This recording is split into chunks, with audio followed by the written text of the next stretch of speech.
ప్రతిపక్ష నాయకుడు ప్రజాక్షేత్రంలోకి వస్తా, ప్రత్యక్ష పోరాటం చేస్తా అని కేసీఆర్ ప్రతిపక్ష నాయకుడు ప్రకటించడం జరిగింది.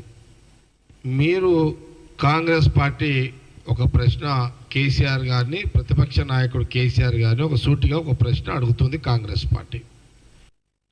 మీరు ఇంట్లో కూర్చొని మీడియాలో ప్రకటనలు ఇవ్వడానికే అయ్యారు మీరు అని కాంగ్రెస్ పార్టీ మీకు చాలా స్పష్టంగా తెలియజేస్తుంది. మీరు ఇంట్లో కూర్చుంటారు, మీడియాలో ప్రకటన చేస్తారు.